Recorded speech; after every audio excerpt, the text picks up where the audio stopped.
ओम श्री गणेशाय नमः। ओम नमो भगवते वासुदेवाय। हरे कृष्णा कृष्ण कृष्णा हरे हरे, हरे राम राम राम हरे हरे। तव्हां सभिनी हरि भक्तन खे नमस्ते।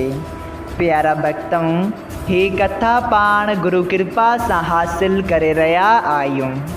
श्री गणपति सरस्वतीअ जो दरे ध्यान करिया थो मां भागवत महापुराण जो बयान, जंहिंमें व्यासदेव ऐं श्री सुखदेव जी कयो आहे श्री कृष्ण लीला जो गुणगान। सभई चओ जय भागवतम महापुराण।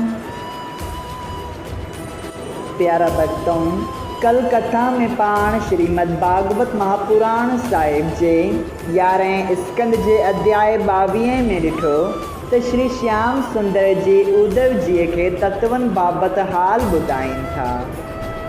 अचो त अॼु पाण उन ही कथा के वधीक अॻिते वधाईंदे श्रीमद् भागवत महापुराण साहिब जे 11 स्कंद जो अध्याय 23 शुरू कयूं, जंहिंजो नालो आहे उद्धव के श्री कृष्ण भगवान जो हिकिड़े ब्राह्मण जो मिसाल ॿुधाइण। सभई चओ जय श्री कृष्णा।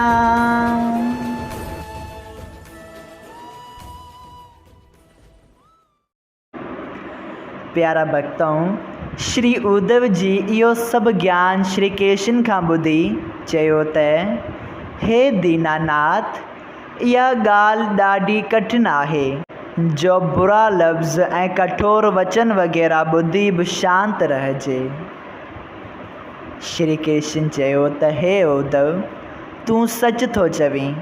तीर ऐं तरार जो घाव मलम रखण सां छुटी वञे थो, पर कठोर वचन जो घाव जो जिगर खे जलाए थो सो कंहिं बि तरह छुटी नथो सघे। पर इहा सभु ॻाल्हि मन जे कारण करे थिए थी। जंहिं पंहिंजे मन में अहंकार खे वस कयो आहे, तंहिंखे उन ॻाल्हि जो दुख नथो थिए। उहो सभिनी जीवन में परमेश्वर जो चमत्कार हिकु जहिड़ो ॼाणी सभई ॻाल्हियूं परमेश्वर जी इच्छा सां थींदड़ सम्झे थो। जेके माण्हू पंहिंजी इंद्रियनि ऐं मन जे वस रहनि था, तिन खे दुर्वचन चवण ते क्रोध पैदा थिए थो। तंहिं बाबति हिकिड़ो मिसाल तोखे ॿुधायां थो।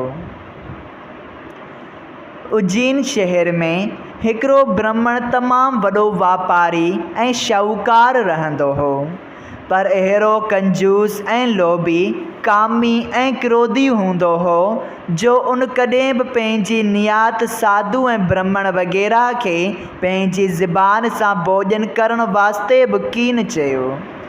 हिकिड़ी कोरी ऐं पाए जे वास्ते बि दोस्त जो दुश्मन थी पवंदो हो। पंहिंजे खाइण ऐं पहिरण में बि शोम हो। तंहिं करे हिन केतिरा ई रुपया गॾु कया, पर शोम हुअण करे सारो परिवार ऐं स्त्री ऐं औलाद बि संदसि दुश्मन हुआ। संसारी माण्हूअ वटि दौलत हुअण सां आत्मा, परिवार, देवता, पित्र ऐं महिमान खे सुख मिले थो, पर इहे 5 ई उन ब्राह्मण जा दुश्मन थी पिया हुआ। जॾहिं हू ॿुढो थियो ऐं वापार करण जी सुमर्थी कान रहियसि, तॾहिं मथें 5 ई जे श्राप लॻण सां बाह में सरण, चोरनि जे फुरण, राजा जे लुटण ऐं कर्ज़दारनि जे कर्ज़ हज़म करे वञण सबबा समूरो माल संदसि गुम थी वियो। जेका दौलत ज़मीन में पूरे छॾी हुआईं, सा बि पृथ्वीअ जे फिरी वञण करे हथ न आयसि। हू पंहिंजे धन वञण ऐं खाधे न मिलण करे ॾाढो दुखी थियो। ज़ात वारा बि संदसि निरादर करण लॻा। तॾहिं हिकिड़े ॾींहुं वेठे वेठे मन में ख़्यालु आंदाई त मूं हेतिरी दौलत गॾु करे बि धर्म कर्म ऐं परलोक ठाहिण वास्ते छो कुझु बि न कयो। न को उन धन मां ख़र्च करे संसारी सुख ई ॾिठमि। सो शूम जो हाल अहिड़ी तरह अजायो वञे थो। तृष्णाइन रखण सां माण्हूअ जा सभई गुण नास थी नामूस नथो रहे या जीअं सुहिणे माण्हूअ जे मुंहं ते कोर जे दाग़ थियण सां सॼी ख़ूबसूरती उन जी ख़राबु थियो पवे, तीअं लोभी माण्हू बि तेज खां ख़ाली रहे थो ऐं को बि उन खे चङो नथो चवे। जंहिं दौलत खे माण्हू चङो सम्झनि था उहा अहिड़ी बुरी आहे जो पहिरियां ई वापारु करणु वक़्तु पंहिंजे ऐं पराए जी सुञाणप छॾे कूड़ ॻाल्हाइण सां मिले थी। वरी राति ॾींहुं संदसि संभालण में चोरनि राजा ऐं ज़ात वारनि जो डपु लॻो रहे थो। चङी तरह निंड बि नथी करे सघिजे त मतां को धन न खणी वञे। दौलत अचण ते जुआ, जीव हत्या, वेश्या भोग, शराब वर्ताइण, अहंकारी बणजण वग़ैरह केतिरनि क़िस्मनि जा पाप कया वञनि था, जंहिं करे दुनिया में बदनामी खणी मरण खां पोइ नर्क भोगणो पवे थो। परमेश्वर तमामु चङो कयो जो मुंहिंजे सॼी दौलत दुफ करे छॾी। जंहिं दौलत में हेतिरा अवगुण भरियल आहिनि सा पाए चङे कम में ख़र्च करणु घुरिजे। पैसनि मेड़ण ते लोभ जो वासो थिए थो जो आख़िर में दुख ॾींदड़ आहे। चइनि ॾींहंनि जी हयातीअ वास्ते माया रूपी दौलत ऐं स्त्रीअ लाइ ॿियनि सां दुश्मनी करणु न घुरिजे। जेके माण्हू पृथ्वीअ ते इंसान जी देह पाए दौलत, स्त्री ऐं औलाद जी प्रीत में फासी ख़राबु थियनि था, तिन जो जनमु वठणु बेकार आहे। उन्हनि खे वॾो मूर्ख सम्झणु घुरिजे। देवताऊं इहा इच्छा रखंदा आहिनि त जेकॾहिं भारत खंड में असांखे माण्हूअ जो जनमु मिले त उन बदन सां जेॾी वॾी पदवी गुरू सां जेकर मिली सघे। हींअर ॿुढापण थियण करे ऐं इंद्रियनि जे ताक़त घटिजण करे मां को बि चङो कर्म करे नथो सघां, तंहिं करे बाक़ी जीवन जा ॾींहं भॼन ऐं सुमिरण करणु लॻो। जॾहिं उहो ब्राह्मण शहर में भिख्या पिनणु वेंदो हो तॾहिं शहर जा माण्हू उन खे सुञाणी अॻियूं ॻाल्हियूं यादि करे खेसि ॾाढा दुख ॾींदा हुआ। के खेसि बुरा लफ़्ज़ बि चवंदा हुआ त को डंडो ऐं करमंडल खसे खेसि रसीअ सां ॿधी चवंदो हो त हीउ वॾो शोम ऐं कपटी थी हींअर बगलो भगत थियो आहे। प्यारा भक्तों, एतिरो ॿुधाए श्री श्याम सुंदर जी चयो त हे उद्धव, अहिड़ी तरह उहो ब्राह्मण केतिरनि दुखनि ॾिसण ते बि कुझु बुरो न सम्झी पंहिंजे मन में ॼाणंदो हो त मूंखे देवता आदमी नवगिरे सर्दी गर्मी बरसाति को बि दुख नथा ॾियनि। सभई दुख पंहिंजी क़िस्मत ऐं पंहिंजे मन खां मिले थो। जहिड़ो संसारी माण्हू पंहिंजे मन चलायमान थियण सां चङो या बुरो कर्म कनि था, तहिड़ो दुख ऐं सुख उन्हनि खे भोगणो पवे थो। जंहिं पंहिंजो मन वस में कयो तंहिंखे को बि दुख नथो थिए, न यज्ञ तप वग़ैरह कर्मनि करण जी ज़रूरत थिए थी।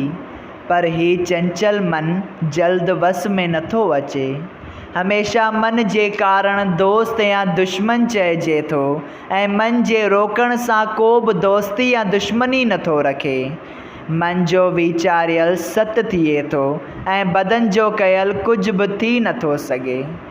कीअं न माण्हू पंहिंजी स्त्रीअ खे बि बदन सां लॻाए थो ऐं पंहिंजी धीउ बि गले लॻाए थो, पर मन जे भाव जे करे स्त्रीअ खे ॾिसी काम वासना जागे थी ऐं धीअ खे ॾिसण सां प्रीत थिए थी।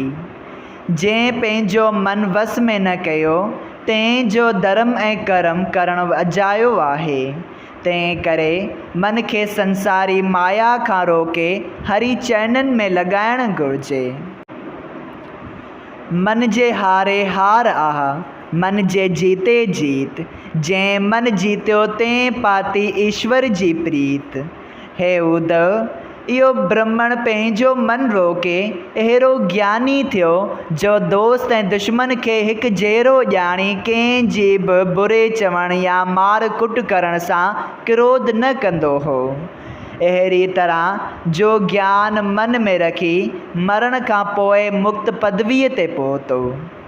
प्यारा भक्तों, श्री सुखदेव जी चवनि था त हे राजा परीक्षित, हिन अध्याय के सचे मन सां पढ़ण ऐं ॿुधण वारा पंहिंजे मन काम ऐं क्रोध वग़ैरह जे वस न थी भवसागर पार लंघे वञनि था। सभई चओ जय श्री कृष्णा। श्रीमद् भागवत महापुराण साहिब जे 11हें स्कंद जो अध्याय 23 संपूर्ण थियो। अगर तव्हां सभिनी हरि भक्तन के हिन कथा मां लाभ हासिल थियो हुजे त कृपया हिन कथा के ॿियनि हरि भक्तन सां शेयर कजो त उन्हनि जो बि भलो थिए ऐं तव्हांजो बि भलो थिए। सभई चओ जय सिया राम। राधे राधे।